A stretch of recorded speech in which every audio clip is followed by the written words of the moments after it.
प्यारे साथियों, आप सभी का स्वागत करता हूं अपने एमआरएस स्टडी परिवार में। तो डियर, आपको पता है कि पिछला वीडियोस में थोड़ा रिकॉर्डिंग में प्रॉब्लम आ गया था, है ना? तो उसके कारण से लास्ट में जो मैंने इम्पोर्टेंट टॉपिक बताया था, वो टॉपिक प्रॉपर तरीके से विजुअल नहीं हो पाया था, तो उसको लेकर मैं यहाँ पे आपको बताने वाला हूँ इस वीडियोस में। क्योंकि कई सारे लोगों का रिक्वेस्ट था कि सर 30 तारीख से हमारा एग्ज़ाम है, कुछ इम्पोर्टेंट टॉपिक्स बता दीजिए। तो यहाँ पे डिज़ाइन ऑफ स्टील स्ट्रक्चर का जो हम लोग इम्पोर्टेंट टॉपिक डिस्कस करने वाले हैं। तो वन बाय वन सारी चीज़ों को आप लोग जो है ध्यान से देखिएगा, क्योंकि जब तक आप अपनी बातों को हमारे साथ शेयर नहीं करिएगा तब तक हमें भी कुछ पता नहीं चलेगा। तो इम्पोर्टेंट टॉपिक्स हम लोग बस यहाँ पे बात करने वाले हैं। Important topics, okay. तो उन इम्पोर्टेंट टॉपिक्स को एक बार अपने पेपर में या कॉपी में लिख लीजिएगा कहीं पे। और उस टॉपिक को, जो भी मैं टॉपिक बताऊँगा, उन टॉपिक को आप लोग जो है पढ़ लीजिएगा। डेफ़िनेटली अगर आप उन टॉपिक्स को पढ़ लेते हैं, तो आपका जो एग्ज़ाम्स है 30 नवंबर को जो होने वाले हैं, उसमें आप अच्छा स्कोर कर सकते हैं, है ना? 40 से 55 नंबर के बीच में आप स्कोर आराम से कर लेंगे, है ना? क्योंकि आराम से आप पास हो जाएँगे अगर उन टॉपिक्स को अगर आप फ़ॉलो करते हैं, क्योंकि जो चीज़ें मैंने खुद फ़ॉलो किया है, जिस तरीके से मैंने अपने सेमेस्टर को तैयारी की थी, है ना? उसी तरीके से मैं आपको भी करने का सजेशंस दूँगा, और डेफ़िनेटली उससे जो है आपको थोड़ी बहुत मोटिवेशंस और एक गाइडेंस मिलेगा। तो पूरा वीडियोज़ को अंत तक ज़रूर देखिएगा, ओके। कई सारे लोग मेरे फिज़िकल अपीयरेंस कैसा है उसके ऊपर डिपेंड करते हैं, है ना? देखते हैं कि ये तो इसका बाल उड़ा हुआ है तो टकला है, ये है, वो है। तो मुझे उससे कोई फ़र्क नहीं पड़ता है। अगर आपको भी फ़र्क नहीं पड़ता है तो डेफ़िनेटली आप अच्छे इंसान हैं। अगर आपको हमारा फ़िज़िकल अपीयरेंस हमारा क्या है ना? मेरा बाल उड़ा हुआ है या फिर मेरा दाँत टूटा हुआ है, इससे आपको अगर फ़र्क पड़ता है तो फिर मुझे नहीं लगता कि आप सही रास्ते पे हो, है ना? क्योंकि हर इंसान को बनाया गया है ईश्वर के द्वारा, वो उनके अनुसार अच्छा चीज़ बनाया गया है। अब लोगों को देखने में नहीं अच्छा लग रहा है तो उसमें हम या आप क्या कर सकते हैं? कुछ कर सकते हैं क्या? नहीं ना? बट ख़ैर, उस बात को मैं यहाँ पे ज़्यादा नहीं करने वाला हूँ, है ना? बस माइंड में आया तो देखो, जो दिल में है, दिमाग में है, उसको बोलने से ही जो टेंशन होता है वो दूर हो जाता है, ओके।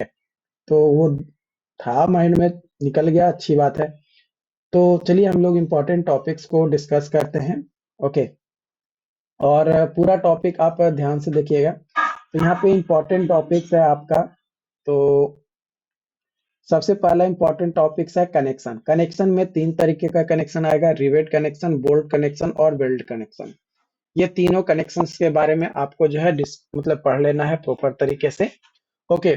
उसके बाद दूसरा टॉपिक है आपका डिजाइन ऑफ टेंशन मेंबर, है ना? टेंशन मेंबर का डिजाइन कैसे करते हैं, है ना? उसके बाद डिजाइन ऑफ कंप्रेशन मेंबर का डिजाइन कैसे किया जाता है। उसके बाद चौथा टॉपिक है डिजाइन ऑफ प्लेट गिर्डर। पांचवा टॉपिक है built up beam and local buckling. इन दो टॉपिक के बारे में आपको पढ़ना है। उसके बाद आपको जो है यहाँ पे छठा टॉपिक है डिजाइन ऑफ बीम। सातवां टॉपिक है डिजाइन ऑफ कॉलम।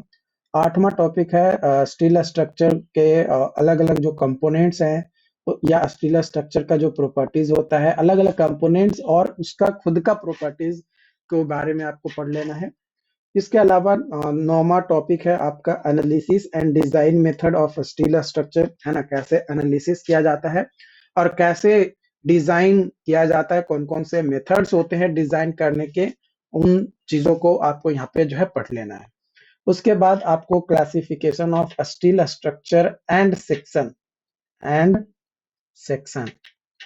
ठीक है? स्टील स्ट्रक्चर एंड उसका जो सेक्शंस होते हैं, उसका क्लासिफिकेशन, जिसमें plastic, composite, compact, semi compact और सिलेंडर सेक्शंस, ये आपके यहाँ पे आते हैं।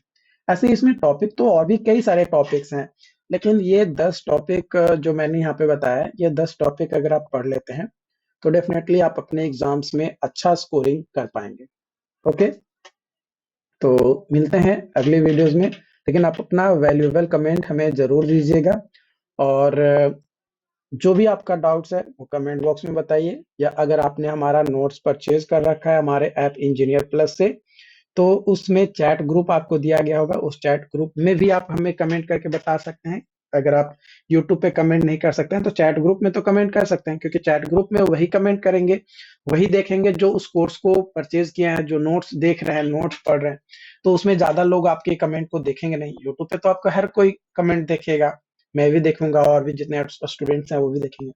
लेकिन जब आप चैट ग्रुप में मैसेज कीजिएगा, तो उसमें आपका जो लोग वहाँ पे जुड़े हुए हैं, नोट्स पढ़ रहे हैं, वही देख पाएँगे, वही आपके रिप्लाई भी दे सकते हैं।